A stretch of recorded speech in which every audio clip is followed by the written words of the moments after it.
What is up, everybody, and welcome back to the channel. I'm your host, Drew Hoover, and today we're finally talking about the Super Bowl. I can't believe the season is almost over. Even when you add another week of the regular season, this season went by way too fast. You may have wanted a Patriots-Buccaneers Super Bowl. Some people may have wanted to see the Buffalo Bills in the Super Bowl. Or me, like I wanted to see my Packers in the Super Bowl. But I still think we're going to get a great Super Bowl. We've been disappointed in the past. We thought we were going to have a great Super Bowl last year with the Chiefs and the Buccaneers. Turned out to be a one-sided affair. Honestly, the last great Super Bowl I remember seeing was the Patriots and the Seattle Seahawks, which didn't win down to the wire. We've had some Super Bowls like the Patriots coming back to upset the Falcons, or the Eagles win their first championship against the Patriots. But I feel like this could be one that's going to stand the test of time because both these teams have a lot on their shoulders and a lot to prove. If you haven't subscribed to my channel yet, please click that subscribe button. And Anthony Garcia is your man if you have any graphic design needs. www.anthonygarciadesign.com. Now let's dive into some of these teams' history. You look at this history with the Cincinnati Bengals. Paul Brown, who started the Cleveland Browns, also started the Cincinnati Bengals. You talk about the 80s when they went to the Super Bowl twice, only to be beaten by Joe Montana and Bill Walsh, which ironically, Bill Walsh was Paul Brown's offensive coordinator. And then you talk about the 90s. Man, it was a bad time to be a Cincinnati Bengals. Then the Marvin Lewis era. I've talked to you about this before. The Carson Palmer, Chad Johnson era, and the Anthony Dalton, AJ Green era. I mean, there were some few good moments in there, but they could never win a playoff game. And so now you have the Cincinnati Bengals now that under Zach Taylor has taken his team to the Super Bowl. Joe Burrow, the number one overall pick. I've told you this before. The rare occurrence that a number one overall pick has lived up to the expectations is astounding. The comeback player of the year, his playoff, performance this year. I mean, we talk about Josh Allen. Even though he may not have Josh Allen's stats, he has stepped up in a tremendous way. Jamar Chase, Tyler Boyd, T. Higgins, receivers he can count on when he is scrambling and he has to throw it up in the air. We talk about able to establish the run with Joe Mixon. And I keep mentioning that defense. I think this defense has the biggest chip on their shoulder and a lot to prove. Trey Hendrickson, he was not a one-year wonder in New Orleans. He matched that success in Cincinnati and proved that he is as good as everyone sees that he is. You talk about Jermaine Pratt and Logan Wilson. Those guys stepped up at linebacker, and those were my question marks heading into the 2020 season. And then the secondary. I have said this once, and I'll say it again.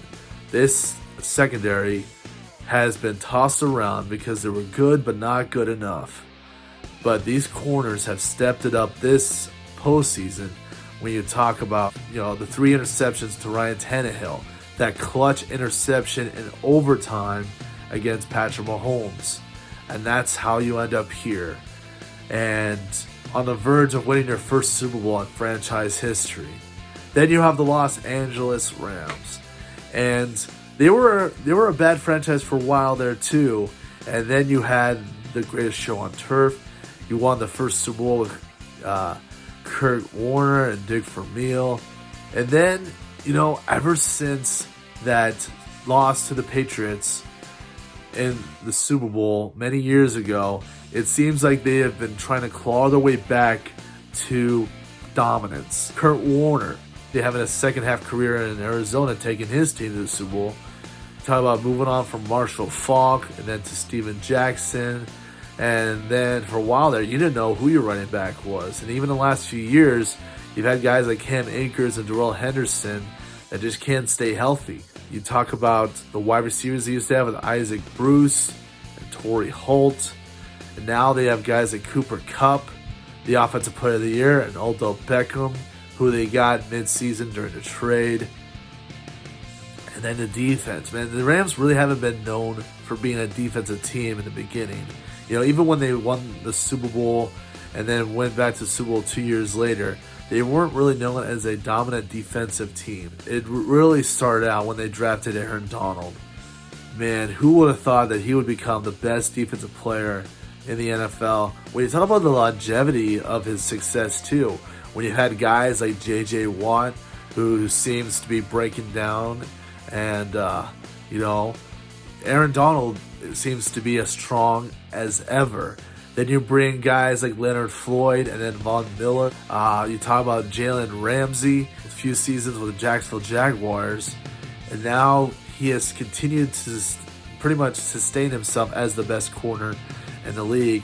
And really a defense that really doesn't have a lot of star players technically, but they just have guys that do the job.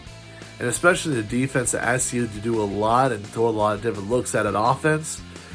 This defense does incredibly well. I've said it's overrated, but maybe they're not as overrated as I think they are. Because like I said, they have stepped it up. And you talk about what Aaron Donald did to Jimmy Garoppolo, to get the pressure on him, to force that turnover. And he has been a leader, not just on that defense, but honestly this entire team. I always thought that the shoe was going to drop any second, but it never did. They beat the Cardinals. They beat Tom Brady and the Buccaneers. And after losing 6 straight times to the 49ers, they finally beat them and are now hosting the Super Bowl this year. So who do I think is going to win? And honestly, both these teams have so much to prove. And I feel like this is where I feel like you're going to get a great Super Bowl. Because a lot of these teams have had clutch moments. I feel like this has been the first time in a while where I'm actually looking at two teams and wondering, I wouldn't be upset if this team won. But when I look at Joe Burrow, going to that AFC Championship game, Patrick Mahomes was one of those guys that you're like, you don't bet against this guy. You don't, even for a second, like, you can't beat him. We counted him out the week before against Buffalo Bills, and 13 seconds was just enough for Patrick Mahomes to tie the game and then eventually win the game for them in overtime. But you look at Joe Burrow now, I think he's becoming a quarterback that already in his second year puts himself in that category. Patrick Mahomes, Tom Brady, maybe I'll throw Russell Wilson in, guys that you don't count out, even when the game seems to be out of reach. Joe Burrow, or we should say Joe Burr, I think is going to win the Super Bowl for the Cincinnati Bengals. The final score will be 23-20. You can't end a game this year without ending it with an Evan McPherson field goal to win it. And I guess we're all going to hear it later when he's like, hey, coach, guess what? We're going to win the Super Bowl. And yeah, so that means we're at the end of my 2022 NFL predictions. And we'll see where we go moving forward. Like I said, we got the NFL draft to look forward to. We are just finished up the head coaching hires. Maybe I'll start talking about that, seeing who do I think is in the best position to take their teams to the next level.